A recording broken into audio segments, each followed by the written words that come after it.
Albert Einstein ने एक बार कहा था कि कोई चूहा अपने लिए चूहेदानी नहीं बनाता, पर इंसान ने खुद को मारने के लिए ही न्यूक्लियर बम बनाया है।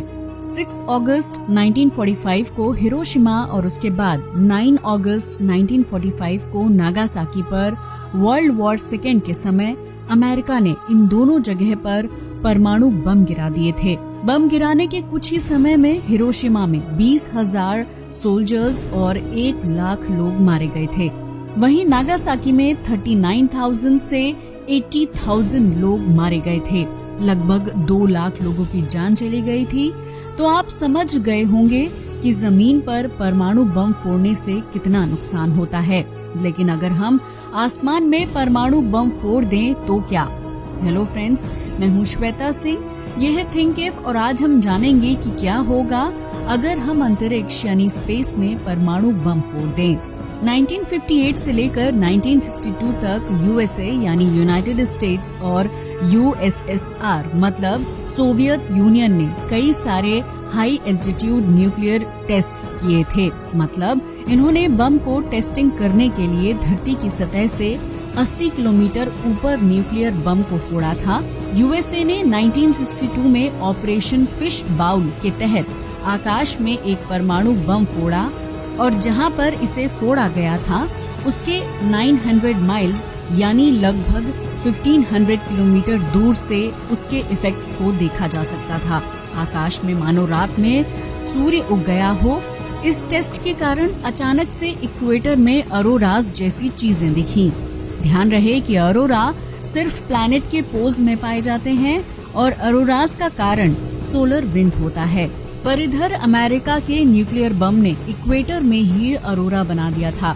वहीं यूएस ने 1962 में ही पृथ्वी से 400 किलोमीटर ऊपर यानी स्पेस में एक न्यूक्लियर बम टेस्ट किया था। ये बम 1.4 मेगाटन का था। इसके फटने से एक आग का गोला बना जिसने इलेक्ट्रोमैग्नेटिक पल्स यानी एक टाइप की एनर्जी को जनरेट किया, जिसको 1000 किलोमीटर दूर भी डिटेक्ट किया गया। EMP यानी इलेक्ट्रोमैग्नेटिक पल्स की फ्रीक्वेंसी हाई हो तो उसके रेंज में आने वाले हर इलेक्ट्रिक उपकरण खराब हो जाएंगे और ऐसा ही हुआ। हवाई की इलेक्ट्रिसिटी चली गई, टेलीफोन सिस्टम नष्ट हो गया, रडार सिस्टम और नेविगेशन सिस्टम ठप हो गया। यहाँ तक कि यूएसए की 6 से ज्यादा सैटेलाइट्स भी खराब हो गयी। ये तो सिर्फ 1.4 मेगाटन का न्यूक्लियर बम था।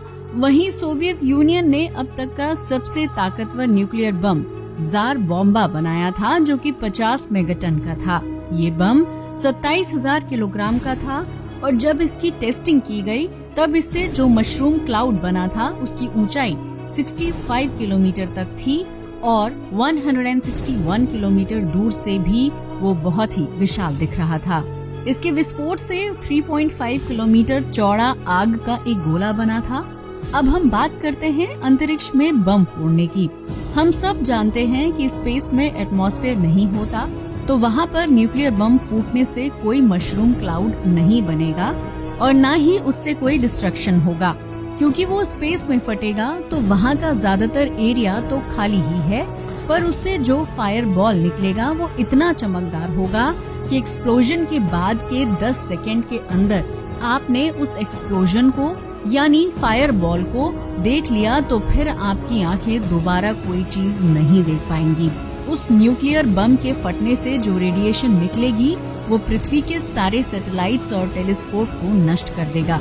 सारी कम्युनिकेशन सैटेलाइट्स, मिलिट्री सैटेलाइट्स, यहाँ तक कि हब्बल स्पेस टेलीस्कोप भी खत्म हो जाएगा। और अगर ISS यानी इंटरनेशनल स्पेस स्टेशन इस रेडिएशन की जद में आया तो उसके अंदर के अंतरिक्ष यात्री रेडिएशन पॉइजनिंग का शिकार हो जाएंगे। धरती पर रहने वाले इंसानों को कुछ नहीं होगा क्योंकि वो रेडिएशन एटमॉस्फेयर को पार कर धरती की सतह तक नहीं पहुंच पाएगी, पर ये रेडिएशन एटमॉस्फेयर के ऑक्सीजन और नाइट्रोजन से रिएक्ट कर अरोराज को जन्म देंगे। वहीं अंतरिक्ष में जिस एरिया में वो न्यूक्लियर बम फटा होगा उस एरिया में रेडिएशन सालों तक रह जाएगा। वहीं अगर हम जार बॉम्बा को स्पेस में फोड़ने का प्लान करें तो उसे स्पेस में ले जाना हर रॉकेट के बस में नहीं होगा, क्योंकि उसका वजन 27,000 किलोग्राम है और सिर्फ नासा, CNSA यानी चाइना नेशनल स्पेस एडमिनिस्ट्रेशन जैसी स्पेस एजेंसी के रॉकेट ही उसे स्पेस में भेज पाएंगे।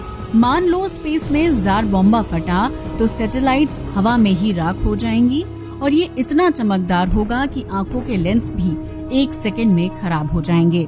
भारत के पास अभी 200 किलोटन का परमाणु बम है, जो हिरोशिमा और नागासाकी के बम से 25 गुना ताकतवर है और जार बॉम्बा भारत के परमाणु बम से 250 गुना ज्यादा पावरफुल था। तो उस हिसाब से ठीक यही होगा कि हम जार बॉम्बा को स्पेस में नहीं फोड़ें।